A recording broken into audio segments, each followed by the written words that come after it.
Bonjour à tous, Ludovic Leclerc, votre analyste pour BelgianInvestor.be. Alors voici une mise à jour en vidéo de mon avis concernant l'évolution des indices pour la semaine du 27 juin, c'est-à-dire la semaine qui suit la fameuse décision de notre Brexit.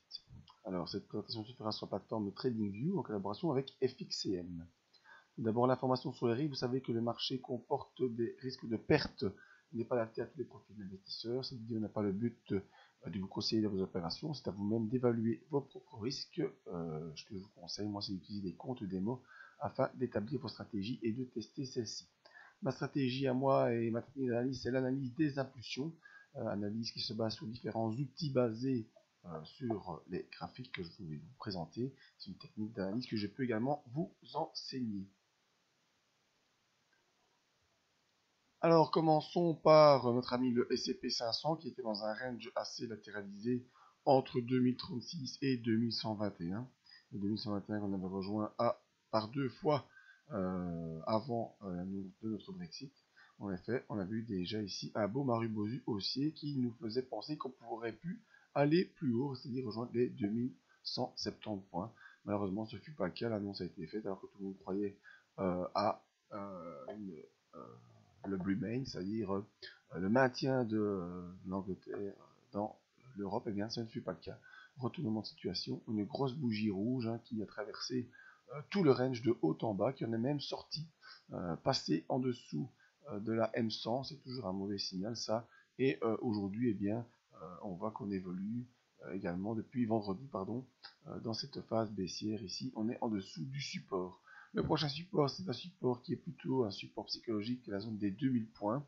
Alors pour inverser cette grosse tendance baissière qui est en train de se mettre en place, il faudra repasser au-dessus de 2036 et repasser au-dessus de la M100. Vous voyez que malheureusement ce n'est pas le cas pour l'instant. De plus, nos indicateurs d'impulsion nous montrent qu'on est plutôt face à une possible poursuite de la baisse. Donc prochaine opération, en tout cas prochaine zone à surveiller, c'est les 2000 points, qui ont plus, je vous dis, un attrait psychologique qu'autre chose. Et si malheureusement on enfonce cette zone, eh bien il faudra viser des points plus bas.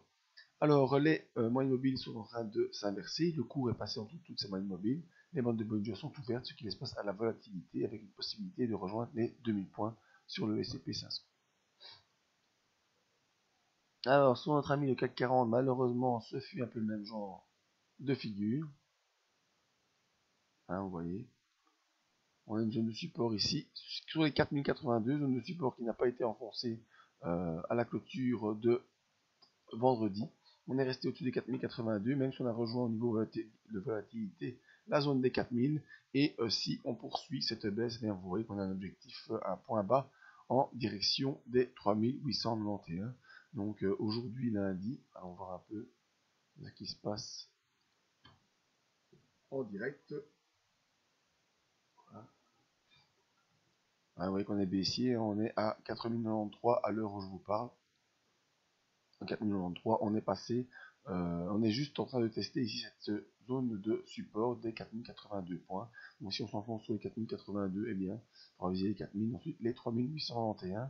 Donc je reste baissier pour l'instant sur les indices en voyant toutes ces configurations. Pour vous aider dans le suivi, très facile, les fourchettes de Andrews. Vous commencez à les connaître, je suppose.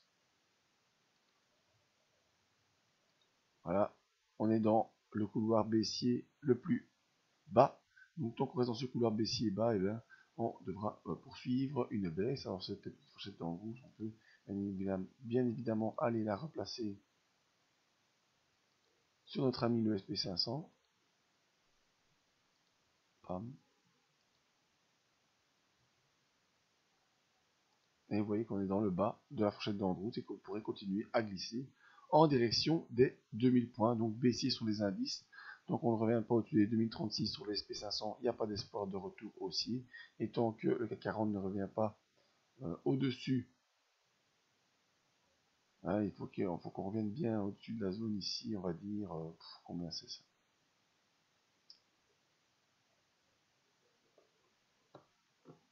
Je vais essayer de tracer une ligne sur cette dernière bougie.